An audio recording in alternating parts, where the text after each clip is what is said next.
पण लास्ट लेक्चरमध्ये काय बघत होतो, बेसिक्स. कोणते कोणते बेसिक बघितलेले आहेत आतापर्यंत सांगा. की आपण सगळ्यात पहिला डेफिनेशन बघितलेली होती केमिस्ट्रीची. त्यानंतर मॅटर म्हणजे काय बघत होतो. मग मॅटर जेव्हा आपण डिस्कस करत होतो तेव्हा मॅटरला जेव्हा आपण डिवाइड केलं, मॅटरला क्लासिफाय करतो दोन टाईपमध्ये, depending upon physical state and depending upon chemical composition. मग डिपेंडिंग अपॉन फिजिकल स्टेट आपण मॅटरला कसं क्लासिफाय केलं, सॉलिड, लिक्विड आणि काय म्हटलं, गॅस म्हटलं. ओके. नाव जेव्हा आपल्याला depending upon chemical composition classify करायचं आहे, त्यासाठी आपण थोडे बेसिक टर्म्स बघत होतो. मग बेसिक टर्म्समध्ये आपण म्हटलं की मॅटर म्हणजे काय होतं, anything which occupy space and which has its own mass. एखादी अशी कोणतीही वस्तू जी स्वतःची काहीतरी जागा घेते या युनिवर्समध्ये आणि त्याला स्वतःचा काहीतरी मास किंवा व्हॉल्यूम आहे. ठीक आहे. मग जर आपण म्हटलं की ह्या मॅटरला जर आपण डिवाइड करत गेलो तर आपल्याला स्मॉलेस्ट पार्टिकल मिळाला की जो डिवाइड होत नाही. तो कोण आहे तर ॲटम आहे. तो कोण आहे तर ॲटम आहे. मग त्या ॲटमचं जेव्हा आपण इंटरनल स्ट्रक्चर बघितला तर ॲटममध्ये आपल्याला असं दिसलं की सेंटरला न्यूक्लियस आहे आणि त्या न्यूक्लियसमध्ये न्यूट्रॉन्स आणि कोण असतात, प्रोटॉन्स असतात. आणि बाहेरच्या शेलमध्ये डेफिनेट डिस्टन्सला शेल्स असतात आणि त्या शेल्समध्ये काय असतात तर इलेक्ट्रॉन्स असतात. मग आपण जसं म्हणतो की फॉर एक्झाम्पल मला बघितल्यावर मी माझं काहीतरी स्ट्रक्चर वेगळं असणार आहे. माझे डोळे, कान, नाक, नोज आहेत, आईज आहेत, सगळं आहे, पण दिसायला मी वेगळी असणार आहे, माझ्या बाजूचं वेगळं असणार आहे. तुम्ही सगळे दिसायला जेवढे काय लेक्चर्स अटेंड करतात किंवा वर्ल्डमध्ये जेवढे काय माणूस आहेत, जरा काहीतरी एक दुसऱ्यापासून वेगवेगळे दिसत आहेत ना. सेम लॉजिक आहे. म्हणजे तर वस्तूही काय होत असतात तर चेंज होत असतात. जर ॲटमचा स्ट्रक्चर काय झाला, चेंज झाला. काय चेंज झाला, ॲटमचा स्ट्रक्चर काय झाला, चेंज झाला. म्हणून मला माहित पाहिजे होतं की ॲटम म्हणजे काय, कारण त्या ॲटमच्या स्ट्रक्चरवरनं फर्दर आपण मॅटरला क्लासिफाय केलं. फर्दर आपण मॅटरला क्लासिफाय करताना कशावरनं केलं तर ॲटमच्या स्ट्रक्चर्सवरनं केलेलं. ॲटमच्या स्ट्रक्चरवरनं केलं म्हणजे काय, फॉर एक्झाम्पल मी म्हटलं तुम्हाला लास्ट लेक्चरला की एखादा ॲटम कन्सिडर करा. त्या ॲटममध्ये सेंटरमध्ये एक प्रोटॉन आहे, एक न्यूट्रॉन आहे आणि बाहेरच्या शेलमध्ये, पहिल्या शेलमध्ये इलेक्ट्रॉन किती आहे, एक. मग म्हटलं की मी दुसरा ॲटम कन्सिडर करा. त्या दुसऱ्या ॲटमला आपण काय म्हणूया, त्या प्रोटॉन किती आहेत, 2, न्यूट्रॉन किती आहेत, 2 आणि इलेक्ट्रॉन्स किती आहेत तर 2 कन्सिडर करा. ठीक आहे. नेक्स्ट आणि एक घेतला की त्यामध्ये प्रोटॉन्स किती आहेत, 3, न्यूट्रॉन्स पण किती आहेत, 3 आणि बाहेरच्या शेलमध्ये, पहिल्या शेलमध्ये तर इलेक्ट्रॉन किती बसतात, 2. आपण कॅपॅसिटी बघितली. शेलची कॅपॅसिटी कोणत्या फॉर्म्युलाने देतो, 2n². हा n = 1 म्हणजे पहिली शेल, n = 2 म्हणजे दुसरी शेल. मग पहिल्या शेलची कॅपॅसिटी किती इलेक्ट्रॉन्सची असते, 2च इलेक्ट्रॉन्सची असते. ठीक आहे. मग हा इलेक्ट्रॉन झाला. मग टोटल इलेक्ट्रॉन्स 3 आहेत म्हणजे पहिल्या शेलमध्ये 2 आणि दुसऱ्या शेलमध्ये काय असणार आहे, 1.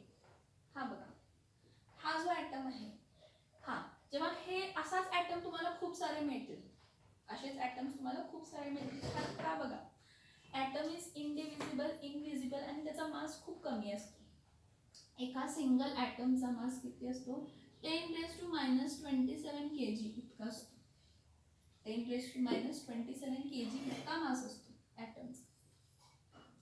मास खूप कमी असतो. मग जेव्हा आपण हा मास डील करतोय, एका ॲटमचा मास खूप कमी आहे. मग असे जेव्हा खूप सारे एकाच टाईप ऑफ ॲटम काय होतील, कंबाईन होतील बल्कमध्ये.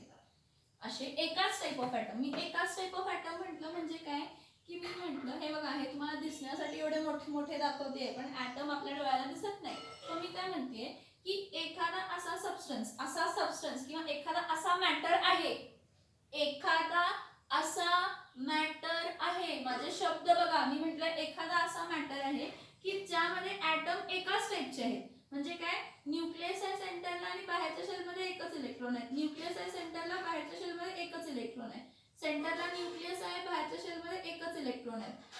कोणते छोटे मोठे येतील पण ऍक्च्युली जेव्हा न्यूक्लियस आहे सेंटरला आणि बाहेरच्या शेलमध्ये एक इलेक्ट्रॉन आहे, हे सगळे आयडेंटिकल असणार. आयडेंटिकल असणार म्हणजे एक सारे, त्यांचा ॲटॉमिक रेडियस सेम असणार, ॲटॉमिक साईज सेम असणार, ॲटॉमिक शेप सेम असणार, ॲटॉमिक मास सेम असणार आहे. When I am saying atom is of only one type, one type म्हणजे त्याचा शेप, साईज, स्ट्रक्चर काय असणार आहे, एकच असणार आहे. हा मी जो ड्रॉ करतोय ह्युमन एरर कन्सिडर करा की थोड्या केसेस मध्ये न्यूक्लियस मोठा येतोय, थोड्या केसेस मध्ये न्यूक्लियस छोटा येतोय, पण शब्दशः एकच लक्षात ठेवा की हे ॲटम आहेत की ज्या ॲटम मध्ये सेंटरला न्यूक्लियस आहे, त्या न्यूक्लियस मध्ये एक प्रोटॉन असेल आणि एक न्यूट्रॉन असेल आणि बाहेरच्या शेल मध्ये एक इलेक्ट्रॉन.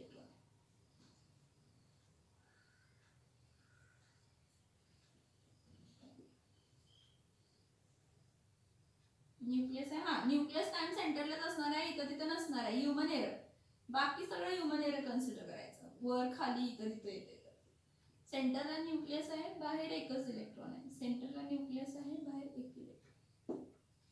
मग मी काय म्हटलं, मॅटरला तुम्ही डिवाइड करत गेला तर तुम्हाला ॲटम मिळतं. ॲटम हा इनडिव्हिजिबल असतो. मग त्या ॲटमचा इंटरनल स्ट्रक्चर जेव्हा म्हटलं तेव्हा म्हटलं की सेंटरला न्यूक्लियस असतं आणि न्यूक्लियसमध्ये प्रोटॉन्स आणि न्यूट्रॉन्स असतात. प्रोटॉन्स पॉझिटिव्हली चार्ज असतात, न्यूट्रॉन्स न्यूट्रल असतात आणि इलेक्ट्रॉन्स कसे असतात तर निगेटिव्हली चार्ज असतात. ॲटमचं स्ट्रक्चर चेंज होतं म्हणजे नंबर ऑफ इलेक्ट्रॉन्स आणि प्रोटॉन्स हे न्यूक्लियसमध्ये आणि बाहेरच्या शेल्समधले काय होत असतात तर चेंज होत असतात. तर मी म्हटलं एखादा असा मॅटर आहे की ज्यामध्ये तुम्हाला एकाच टाईप ऑफ ॲटम मिळतात. काय मिळतात तुम्हाला, एकाच टाईप ऑफ काय मिळतात, ॲटम मिळतात. एकाच टाईप ऑफ काय मिळतात, ॲटम मिळतात.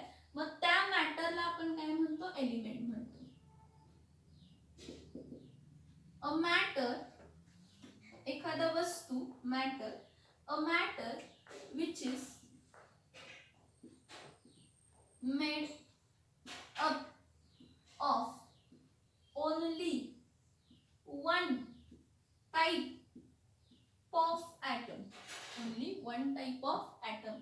इथे बघा, a matter which is made up of only one type of atom. One type of atom म्हणजे त्या जो काही ॲटम, एक टाइप ऑफ ॲटम असणार आहे, त्या ॲटमचा साईज, शेप, मास, व्हॉल्यूम सगळं सेम असणार आहे. नंबर ऑफ इलेक्ट्रॉन्स बाहेरच्या शेलमधले, प्रोटॉन्स न्यूक्लियस मधले, न्यूट्रॉन्स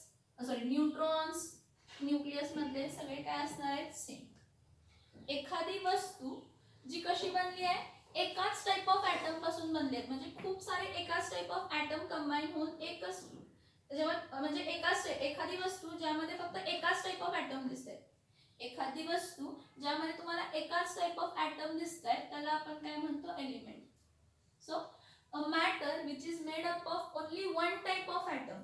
फक्त एकाच टाइप ऑफ ॲटम न वन टाइप ऑफ ॲटम. बघा हा, मी म्हणते वन टाइप ऑफ ॲटम. काय तुमच्या टेक्स्टबुक मध्ये असं देतात ते, more comprehensively one type of constituent particle.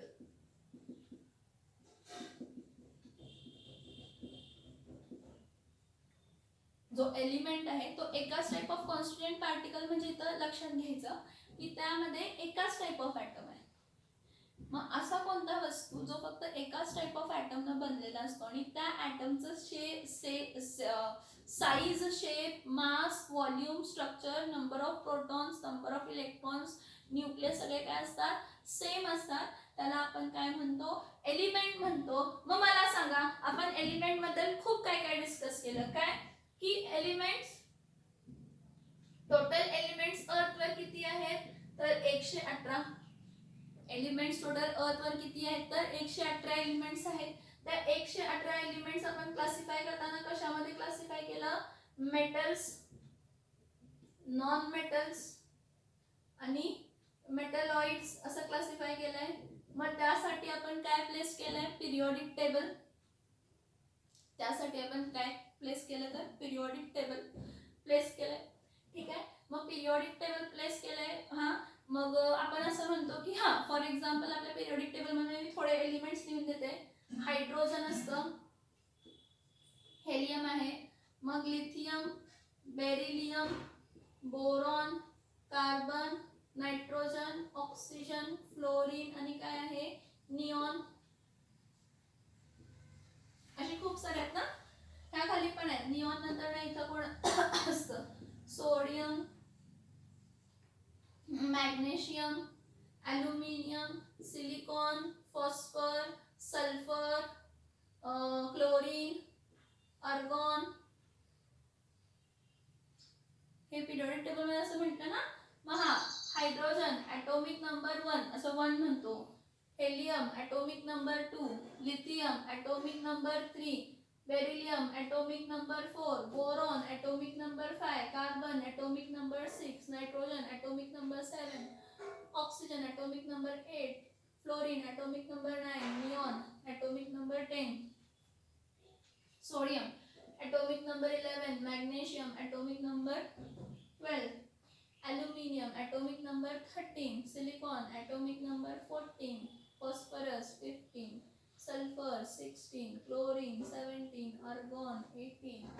असे टोटल किती आहेत एलिमेंट? 118 एलिमेंट्स आहेत. आणि सगळे आयडेंटिकल आहेत, म्हणजे सगळे वेगळे आहेत, म्हणजे सगळ्यांचं ॲटॉमिक स्ट्रक्चर वेगळं आहे. सगळ्यांचा ॲटॉमिक स्ट्रक्चर काय आहे? वेगळा.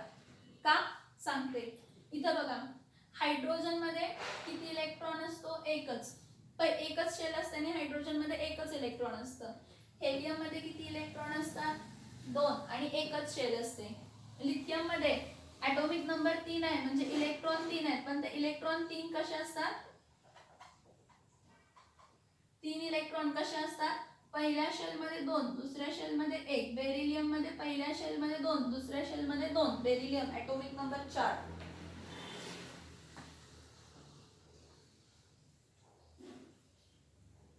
बोरॉन, बोरॉन मध्ये आपण काय म्हटलं? पहिल्या शेल मध्ये 2, दुसऱ्या शेल मध्ये किती असतात? 3.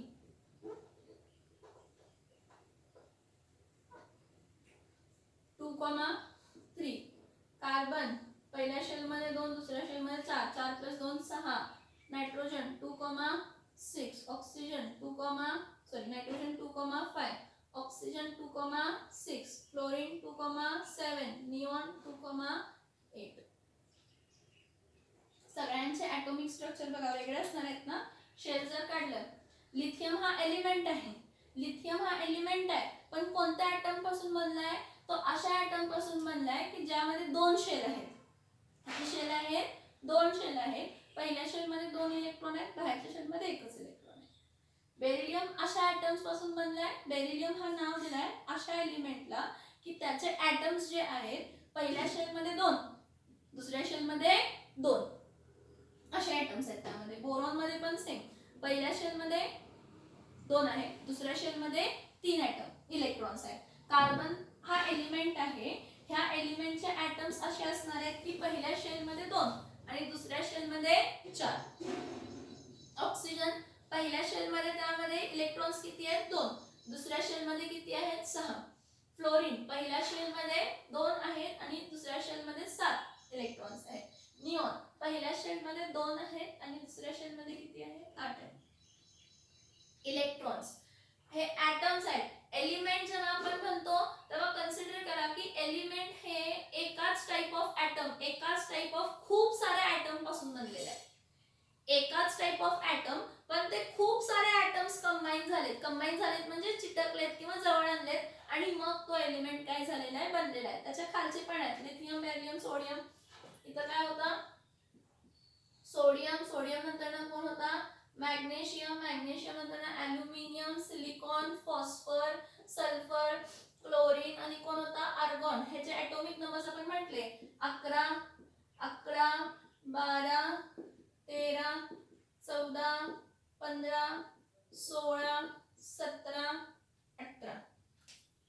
मग ह्यामध्ये फिलिंग कसा होता की सोडियम हा जो एलिमेंट आहे हो हा कसल्या ॲटम पासून बनलाय? असला ॲटम पासून की ज्याला 3 शेल आहेत. पहिल्या शेल मध्ये 2 इलेक्ट्रॉन आहेत, दुसऱ्या शेल मध्ये 8 आहेत, तिसऱ्या शेल मध्ये एकच इलेक्ट्रॉन आहे. 11 आहेत ना, 2 8 11, 8 + 2 10. आणि दुसऱ्या शेलची कपॅसिटी किती इलेक्ट्रॉन बसवण्याची आहे? दुसऱ्या शेलची कपॅसिटी किती इलेक्ट्रॉन बसवण्याची आहे? 8. 2 × 2 चा स्क्वेअर म्हणजे 2 × 4 म्हणजे किती? 8. हा बघा मॅग्नेशियम 2 8 काय येणार आहे? 2. ॲल्युमिनियम 2 8 काय येणार? 3. सिलिकॉन 2 8 4. फॉस्फरस 2 8 5. सल्फर 2 8 6. क्लोरीन 2 8 7. हा क्लोरीनचा आहे आणि हा आर्गॉनचा आहे 2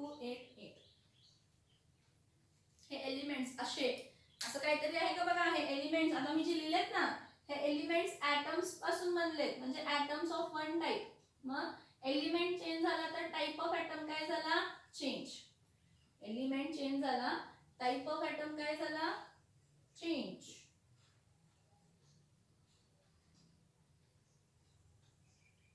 element change, type of atom काय येतो? चेंज. हा असा तुम्हाला पिरियड दिसतो का बघा? हा फर्स्ट पिरियड आहे, हा सेकंड पिरियड आहे, हा थर्ड पिरियड आहे आणि ते ग्रुप्स आहेत. आहे का लक्षात? बघा हे असा काहीतरी तुम्हाला पिरियॉडिक टेबल दिसत असेल.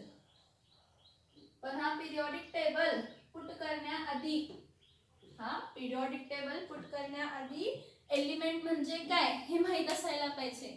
मग what is element? Element is a type of a matter. Element, it is a type of a matter which is made up of only one type of constituent particle. म्हणजे जेव्हा मी hydrogen element म्हणते तर ह्यामध्ये सगळे atoms काय असणार आहेत? हायड्रोजनचे असणार आहेत. मग सगळे ॲटम हायड्रोजनचे म्हणजे कसे? तर ज्याचं कॉन्फिगरेशन बाहेरच्या शेलमध्ये एकच इलेक्ट्रॉन असेल आणि प्रोटॉन ही एकच असेल न्यूक्लियसमध्ये. हेलियम जेव्हा एलिमेंट म्हणते त्यावेळी तो कसा आहे एलिमेंट की त्यामध्ये सगळे ॲटम्स कशाचे आहेत? हेलियमचे. हेलियमचे ॲटम्स कोण? तर ज्याच्या पहिली शेल आहे त्या शेलमध्ये दोनच इलेक्ट्रॉन. किती इलेक्ट्रॉन आहे? दोनच. प्लीज जरा डोक्यावर ताण टाका कारण हे खूप बेसिक आहेत आणि हे जेव्हापर्यंत आपल्या डोक्यात येत नाही तेव्हापर्यंत आपल्याला लक्षात येत नाही. मी म्हणत होते मॅटरचं आपण क्लासिफिकेशन करत होतो. डिपेंडिंग अपॉन फिजिकल स्टेट आपण त्याला सॉलिड, लिक्विड आणि कशामध्ये करतो? गॅसमध्ये करतो. पण डिपेंडिंग अपॉन केमिकल कंपोजिशन जेव्हा आपण क्लासिफिकेशन करतो मॅटरचा तर आपल्याला मॅटर म्हणजे काय? ऍक्च्युली मॅटर म्हणजे वस्तू असते. पण त्या वस्तूचं क्लासिफिकेशन करताना ती वस्तू बनली कशी? एखादी वस्तू, एखादा मॅटर बनला कसा हे आपल्याला माहित असायला पाहिजे. मग आपल्याला अकॉर्डिंग टू द काय डेमोक्रिटिस, हा ग्रीक फिलॉसॉफर, ठीक आहे, आणि आपले ऋषी कनाद इंडियन फिलॉसॉफर, त्यांनी काय केलेलं होतं? इंडियन फिलॉसॉफर ऋषी कनाद त्यांनी काय म्हटलं की एखाद्या वस्तूला जेव्हा तुम्ही डिवाइड करत जाशीला, वस्तू म्हणजे मॅटर, वस्तू इक्वल्स टू मॅटर, मग एखाद्या मॅटरला जेव्हा तुम्ही डिवाइड करत जाशीला तर तुम्हाला एक असा पार्टिकल मिळेल की जो डिवाइड होणार नाही आणि तो म्हणजे परमाणू. तो म्हणजे परमाणू. मग डेमोक्रिटिस ना हा ग्रीक फिलॉसॉफर होता, त्यानं काय केलं? सेम लॉजिक होतं त्याचा पण की he also what he did, he said की if you go on dividing matter, जर तुम्ही एखाद्या मॅटरला काय करत गेला? डिवाइड करत गेला तर तुम्हाला असा एक पार्टिकल मिळेल की जो डिवाइड होत नाही. आणि असा पार्टिकल जो डिवाइड होत नाही, अटोमीय, अ म्हणजे अन, टोमीय म्हणजे डिव्हिजिबल, अनडिव्हिजिबल, त्याला ॲटम असं आपण नाव दिलं. म्हणजे कोणताही मॅटर जर बघितला त्या मॅटरचा स्मॉलेस्ट पार्टिकल काय आहे? ॲटम आहे. बघा मी काय म्हटलं, एखादा जर मॅटर बघितला तर त्या मॅटरचा स्मॉलेस्ट पार्टिकल काय आहे? ॲटम आहे. मग आपण पॉइंट कोणता बघत होतो? आपण पॉइंट बघत होतो classification of matter depending upon chemical composition. आपण जो नेक्स्ट मॅटरचं क्लासिफिकेशन बघत होतो ते कशा डिपेंडिंग अपॉन बघत होतो? Depending upon chemical composition. मग एखाद्या सबस्टन्सचा केमिकल कंपोजिशन कशावरून डिफाईन होतो? की त्यामध्ये ॲटम्स कोणते आहेत? सिमिलर टाइप ॲटम्स आहेत, डिफरंट टाइप्स ॲटम्स आहेत, कसला प्रपोर्शन आहे, कसेही मिक्स झाले काय डेफिनेट प्रपोर्शन मध्ये मिक्स झाले, म्हणजे हा एक ॲटम डेफिनेटली मिक्स झालाय का कसेही मिक्स झाले. लॉजिक येतं? लक्षात येतं? का ॲटम घेतलं? ॲटम ही कॉन्सेप्ट का घेतली? बघा मग मॅटर करून आपण ॲटम कडे गेलो.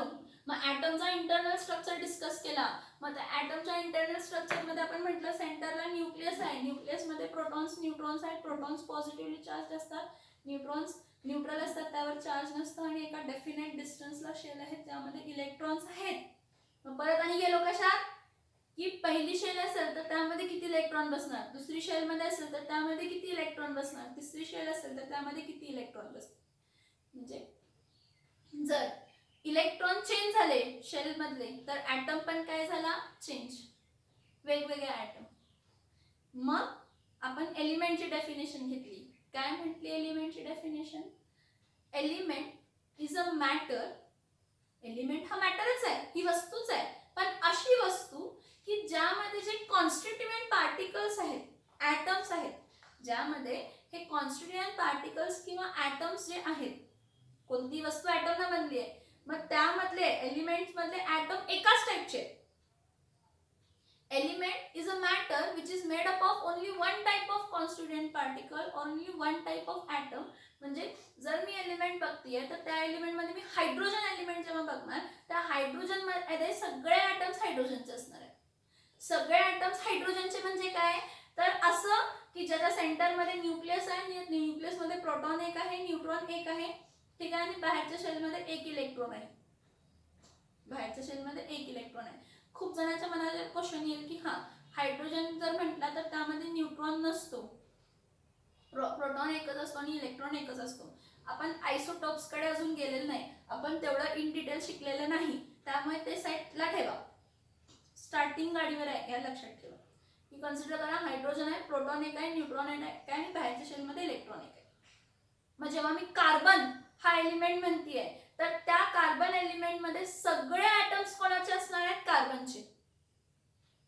जसं आपण मॅटरला डिवाइड करून कार्बन मिळाला, मग सगळे असे कार्बन ॲटम्स कंबाईन करत जा, एका दुसऱ्या चिटकून लावा. असे खूप सारे कार्बन ॲटम्स आहेत, मग खूप सारे कार्बन ॲटम्सला टुगेदर काय म्हणतो? एलिमेंट. खूप सारे कार्बन ॲटम्सला टुगेदर काय म्हणतो? Element, carbon element. मग त्या कार्बन एलिमेंट मध्ये एलिमेंट म्हणजे काय? जो की एकाच टाइप ऑफ ॲटमनं बनलाय. म्हणजे कार्बन एलिमेंट जो आहे तो एकाच टाइप ऑफ ॲटमनं बनलाय, ज्यामध्ये पहिल्या शेल मध्ये 2 इलेक्ट्रॉन आहेत, बाहेरच्या शेल मध्ये 4 इलेक्ट्रॉन आहेत.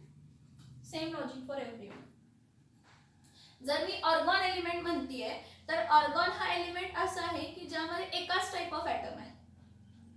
कोणता एकच टाइप ऑफ ॲटम असणार आहे? म्हणजे सगळे ॲटम्स एकाच टाइप ऑफ असणार आहे. कोणता?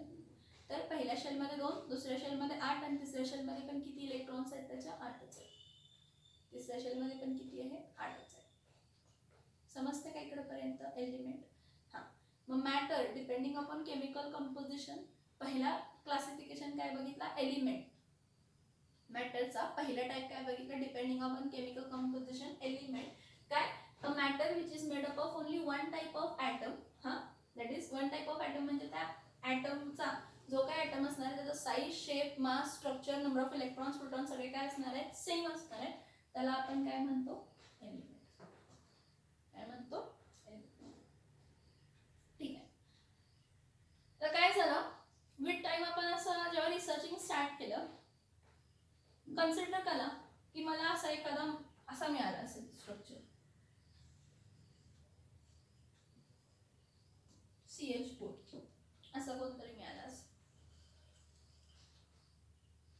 मला असं दिसलं की मी मॅटरला डिवाइड करत गेलं, पण मला असा काहीतरी मिळतोय ज्यामध्ये 2 टाइप ऑफ ॲटम्स आहेत. एक कार्बनचा ॲटम आहे आणि एक हायड्रोजनचा ॲटम आहे.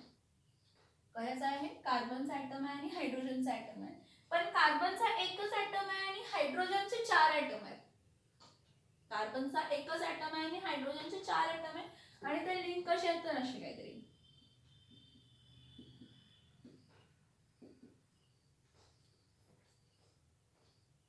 लिंक असे काही.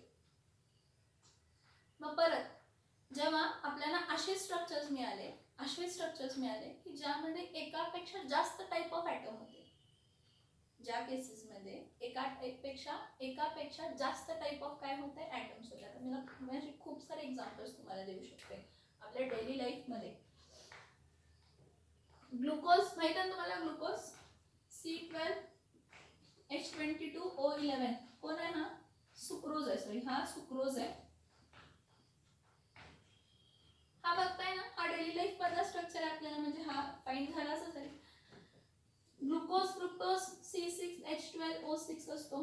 HCl hydrochloric acid, H2SO4 sulphuric acid, KMNO4 potassium permanganate. Air मधला सल्फर डायऑक्साइड, आपण एक्झेल करतो कार्बन डायऑक्साइड.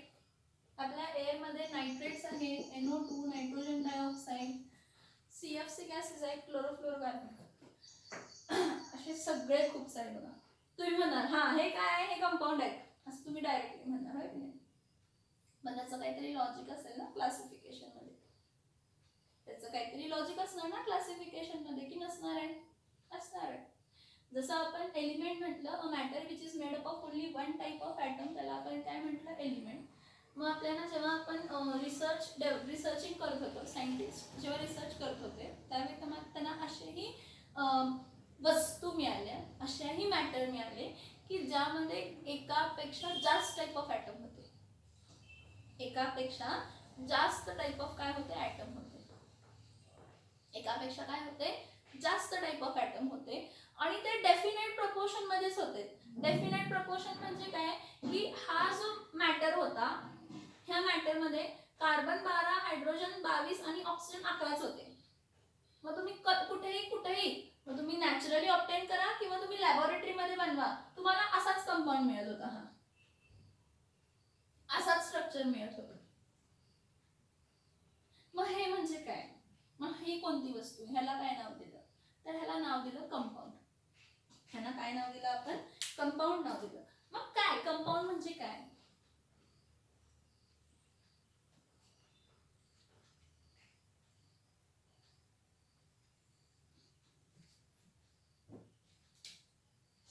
कंपाऊंड म्हणजे काय?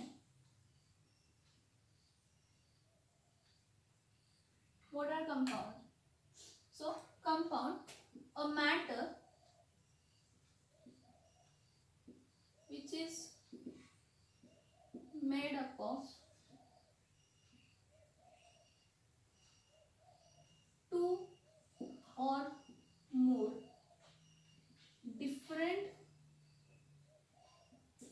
type of atom combined in a definite proportion. In a definite किंवा फिक्स्ड प्रपोर्शन ही म्हणू शकतो. डेफिनेट प्रपोर्शन ही म्हणू शकतो किंवा फिक्स्ड प्रपोर्शन ही म्हणू शकतो. इथं बघा मी काय म्हटलं, इथं लक्षात घ्या, आपण एलिमेंट म्हटलं only one type of atom झालं. मग रिसर्चर्स जेव्हा पुढे स्टडी करायला लागले तर त्यांना असे मिळालं की मॅटरला जेव्हा तुम्ही डिवाइड करत गेला तर एक स्टेज होत होती की ज्यामध्ये ते कंबाईन स्टेटमध्ये होते. कशा स्टेटमध्ये होते? कंबाईन स्टेटमध्ये. मग कंबाईन स्टेटमध्ये स्मॉलेस्ट पार्टिकल, कंबाईन स्टेटमध्ये स्मॉलेस्ट पार्टिकल आपण काय म्हणतो? मॉलिक्यूल. जसा ॲटम असतो तसा काय? मॉलिक्यूल.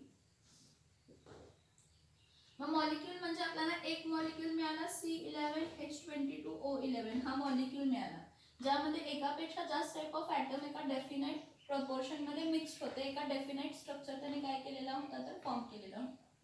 आता हा ग्लुकोज जेव्हा आपण म्हणतो, इथे लक्षात, ग्लुकोज कार्बन किती आहे? ग्लुकोजसाठी कार्बन किती आहे? 6 कार्बन आहेत. बघा आपल्याला असं दिसलं की जेव्हा आपण ग्लुकोज हा सबस्टन्सला म्हणजे ह्या स्ट्रक्चरला जेव्हा मी डिवाइड करत गेले तर मला असा काहीतरी स्ट्रक्चर मिळाला, C डबल बॉन्ड OH.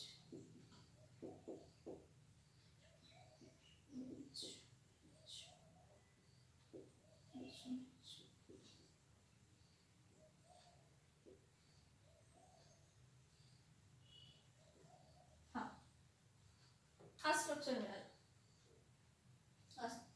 ह्याला मी आणि डिवाइड करू शकते आणि carbon separate, hydrogen separate, oxygen separate मिळू शकते.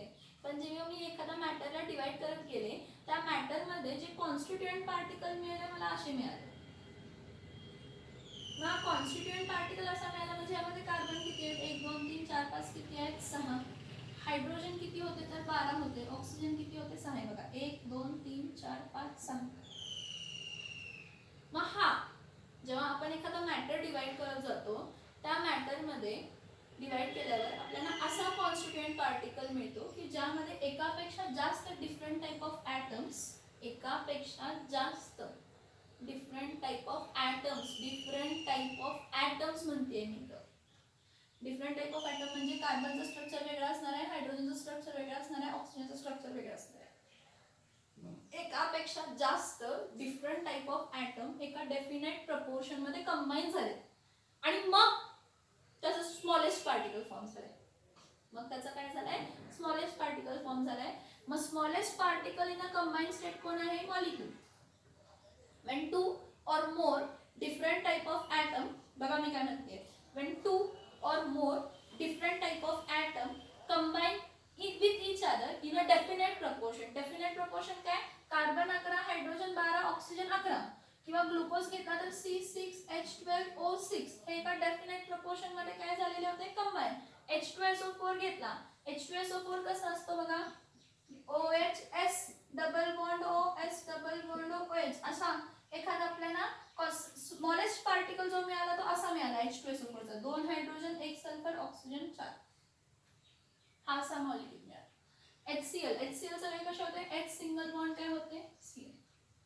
मग काय असे लाखो कंपाऊंड्स आहेत आपल्या अराउंड. हा, मग कंपाऊंड्स म्हणजे कोण?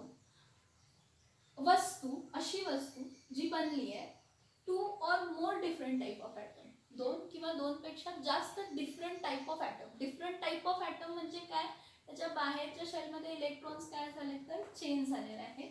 To or more different types of atom, but the compounds, for compounds it's very important की हे दोन किंवा दोन पेक्षा डिफरंट टाइप ऑफ ॲटम जे आहेत ते कंबाईन झालेत एका डेफिनाइट प्रपोर्शन, एका डेफिनाइट प्रपोर्शन मध्ये. Two or more different types of atoms have combined in a definite proportion, and this combined structure, एक हे बघा मी काय म्हटलं, दोन डिफरंट टाइप ऑफ ॲटम घेतले म्हणजे मी काय म्हणते की कार्बन 6 घेतलेत, हायड्रोजन 12 घेतलेत, ऑक्सिजन 6 घेतलेत, म्हणजे हा स्ट्रक्चर फॉर्म झाला. आता ह्या structure single substance, single atom, single काय म्हणतो कॉन्स्टिट्यूएंट पार्टिकल, ह्या सिंगल कॉन्स्टिट्यूएंट पार्टिकलला मी काय म्हणणार आहे? मॉलिक्यूल म्हणणार. ह्या सिंगल कॉन्स्टिट्यूएंट पार्टिकलला काय म्हणणार आहे? मॉलिक्यूल म्हणणार. मग एखादी वस्तू जी बनली आहे अशी की जेव्हा दोन किंवा दोन पेक्षा जास्त टाइप ऑफ ॲटम्स त्यामध्ये कंबाईन झाले एका डेफिनेट प्रपोर्शन मध्ये, मग त्याला आपण काय म्हणतो? कंपाऊंड. मग आपण त्याला काय म्हणतो? कंपाऊंड म्हणतो. एक लक्षात घ्या, एलिमेंट असू दे किंवा कंपाऊंड असतोय त्या सगळ्यांचा स्ट्रक्चर कसा असतो? डेफिनेट. प्रपोर्शन आणि स्ट्रक्चर डेफिनेट असतो. प्रपोर्शन आणि स्ट्रक्चर काय असतो? डेफिनेट. एलिमेंट आणि कंपाऊंड, कशाचा? एलिमेंट्सचा आणि कंपाऊंडचा जो प्रपोर्शन असतो तो काय असतो तर डेफिनेट असतो. एलिमेंट असू दे किंवा कंपाऊंड असू दे त्याचा प्रपोर्शन काय असतो? डेफिनेट असतो. समजते का? बघा मी काय सांगतो. एलिमेंट असू दे किंवा कंपाऊंड असू दे त्याचं प्रपोर्शन काय असतं तर डेफिनेट असतं. समजलं का?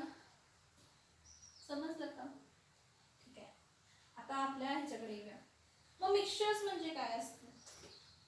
मिक्सचर पण मॅटरच आहे ना. मॅटर म्हणजे कोणतीही वस्तू जी काहीतरी जागा ऑक्युपाय करते युनिवर्स मध्ये. मग मिक्सचर्स म्हणजे काय असतील रे? मग मिक्सचर्स म्हणजे काय असतील सांगा, विचार करा.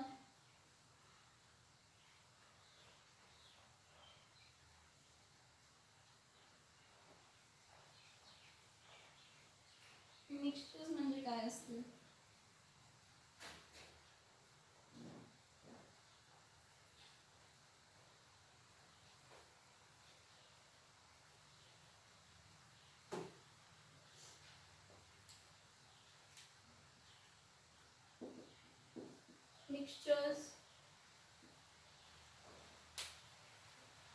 मिक्सचर्स म्हणजे काय असतील?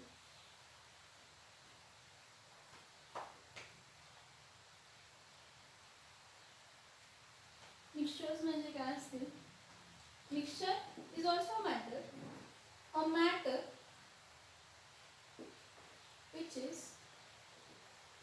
made up of two or more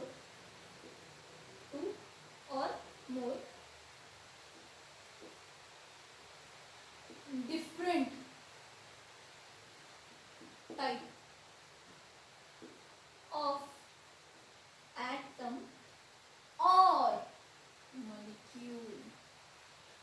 A matter is made up of A matter is made up of two or more different type of atoms or molecules combined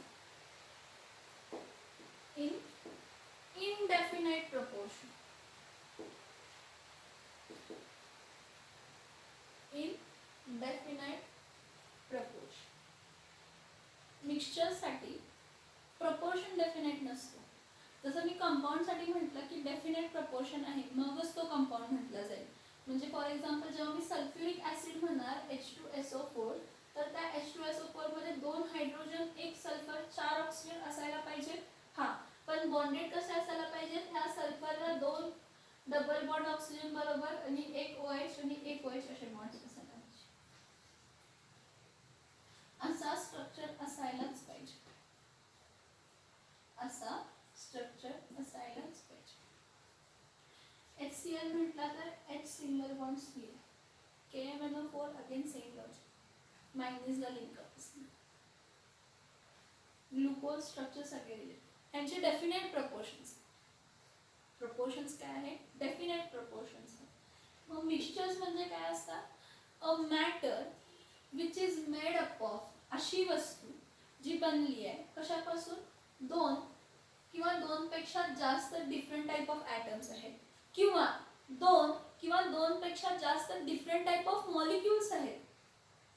काय आहेत म्हटलं? मॉलिक्युल्स. इथं बघा आपण असं म्हटलं का डिफरंट टाइप ऑफ मॉलिक्युल्स आहेत म्हटलं का? कंपाऊंड मध्ये आपण डिफरंट टाइप ऑफ मॉलिक्युल्स आहेत म्हटलं का? नाही. आपण म्हटलं कंपाऊंड कसा बनलाय? 2 किंवा 2 पेक्षा जास्त टाइप ऑफ ॲटम एका डेफिनाइट प्रपोर्शन मध्ये कंबाईन झालेत मग कंपाऊंड बनलाय. पण मिक्सचर मध्ये मी म्हटलं की 2 किंवा 2 पेक्षा जास्त ॲटम आहेत किंवा 2 किंवा 2 पेक्षा जास्त मॉलिक्युल्स आहेत जे की डेफिनाइट प्रपोर्शन मध्ये काय झालेले आहेत? कंबाईन झालेले आहेत. आता ह्याचं एक्झाम्पल मिक्सचर्सचं म्हटलं तर टी. एक्झाम्पल जर म्हटलं टी. टी नंतर कोण? Sand water mixture.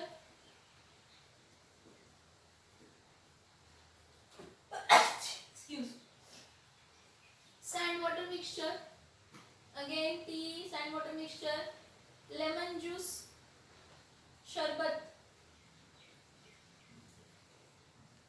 lemon शरबत, एअर. कसलं? काय म्हणते? Air. Air is also mixture. बघा एअर आणि एअर एअर एअर काय मिक्सचर्स म्हणजे खूप सारे आहेत थोडं. मिल्क. मिल्क पण मिक्सचर आहे. सॉल्युशन्स म्हणजे काय तुम्ही सॉल्युशन्स घेताय.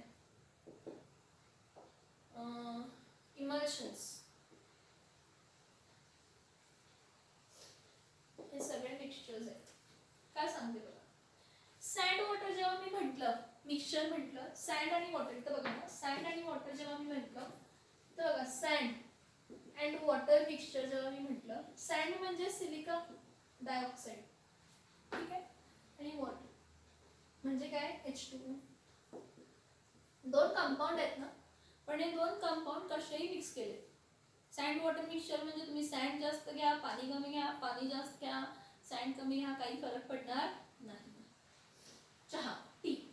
टी हां टी मध्ये काय असतं? शुगर असते, मिल्क असते, वॉटर असते आणि टी पावडर असते. मग मला सांगा आता क्लासमध्ये जेवढे काय 60 लोक असतील 20 लोक असतील 120 लोक असतील सगळ्यांनी चहा बनवला तर सगळ्यांची टेस्ट एक असणार आहे का? सगळ्यांचं प्रपोर्शन सेम असणार आहे का? प्रपोर्शन जरी सेम आलं तरी पण स्ट्रक्चर चेंज होणार. शुगर क्वांटिटी चेंज होणार, मिल्क क्वांटिटी चेंज, वॉटर कोण दुधाचा चहा पाहिजे खूप प्युअर दुधाचा घेणार. मग प्युअर दूध म्हणजे ते काय गोकुळचं जरी घेतलं तर जरा तरी पाणी मिक्स केलेलं असते किंवा पाण्याचा चहा म्हणजे पाणी साखर चहा पुढे उकळून घेणार मग नंतर थोडंसं दूध टाकणार होय की नाही. मग दुधाचा चहा वेगळा पाण्याचा चहा वेगळा मग त्यामध्ये इलायची टाकली अद्रक टाकली आता इम्युनिटी सिस्टीम इन्क्रीज करण्यासाठी. पण ॲट द एंड तुम्हाला चहाच मिळतोय ना प्यायला टीच मिळतोय ना प्यायला मिळतोय ना. मग ह्यांचं कंपोजिशन डिफिनेट होतं का रे? जसं एलिमेंटचं होतं किंवा कंपाऊंडचं होतं? नाही ह्याचं डेफिनेट कंपोजिशन नाही आहे. Sand water T. लेमन शरबत. आता लेमन शरबत किंवा शरबत घ्या कोकम शरबत घ्या, लिंबूचा शरबत, लिंबू पाणी घ्या. मला सांगा सगळ्यांचं काय आहे? सगळ्या लिंबूमधून निचळताना काय एकाच टाइम ऑफ लेमन ज्यूस येणार? सिट्रिक ऍसिड आहे लेमन ज्यूस मध्ये. सिट्रिक ऍसिड आला, मग सिट्रिक ऍसिड एकामध्ये जास्त होता, एकामध्ये कमी होता, मग साखर टाकली, मग मीठ टाकलं, सॉल्ट NaCl टाकलं, म्हणजे खूप सारे मॉलिक्युल्स आले, कंपाऊंड्स आले. इथं लक्षात ठेवा मिक्सचर्स म्हणजे काय असतात की जेव्हा खूप सारे कंपाऊंड्स काय केले जातात, मिक्स केले जातात इनडेफिनेट प्रपोर्शन मध्ये, पण एंड प्रोडक्ट सेम राहतो तो मिक्सचर. एअर मध्ये काय आहे? एअर इज अ मिक्सचर म्हणतो का? तर एअर मध्ये ऑक्सिजन आहे, नायट्रोजन आहे, हेलियम, निऑन, आर्गॉन आहे, नायट्रोजन डायऑक्साईड आहे, कार्बन मोनॉक्साइड्स आहेत, डस्ट पार्टिकल आहे, वॉटर वेपर्स आहेत. मग हे काय सगळे डेफिनेट प्रपोर्शन मध्ये आहेत का? मला सांगा, आपण म्हणतो हा 78% नायट्रोजन आहे आणि 21% काय आहे? ऑक्सिजन आहे आणि 1% राहिलेलं आहे. पण हे कंपोजिशन कायम आहे तशी राहतात का रे? सगळीकडे सेम असतील का? कुठे जास्त असतील, कुठे कमी असतील, पण ऍट द एंड तुम्हाला काय मिळते? एअर, जे की आपण प्लांट्स वापरतात, ह्युमन लिव्हिंग थिंग्स वापरतात, but it's a mixture, definite नाही आहे. कॉन्सन्ट्रेशन वर खाली होत. एअर नंतर ना मिल्क. आता मिल्क कुठून तयार होतं? मिल्क फॅक्टरी जरी म्हटलं, गाय म्हटलं दूध देणारी, तर त्यामध्ये काय आहे? लॅक्टोज आलं, त्याचं वॉटर असणार आहे. इमल्सिफाय करा, आपलं जे घरी मिल्क येतं त्या मिल्क मध्ये थोडं वॉटर ऍड असतं, पातळच आहे दूध, मिल्क आहे त्यामध्ये जरा दूध ऍड केलं तर काय समजते का? नाही समजत. हा मिल्क आहे, पण तो मिक्सचरच झाला ना, मिल्क आणि वॉटर झाला ना मिक्सचर. इमल्शन्स, जेल्स काय कन्सिडर करूया? जेल कन्सिडर करा. त्यामध्ये पण दुसरे एलिमेंट्स किंवा कंपाऊंड्स काय झालेले असतात? तर मिक्स झालेले असतात. काय झालेले असतात? मिक्स झालेले असतात. मिक्सचर म्हणजे डेफिनेट प्रपोर्शन नाही, त्यामध्ये एलिमेंट, त्यामध्ये कंपाऊंड काय झाले? मिक्स झाले, पण एका डेफिनेट प्रपोर्शनला नाही. कसेही मिक्स झालेत, ऍट द एंड कंपाऊंड, त्या मिक्सचरचं नाव हा आहे असं आपण म्हणतो. हे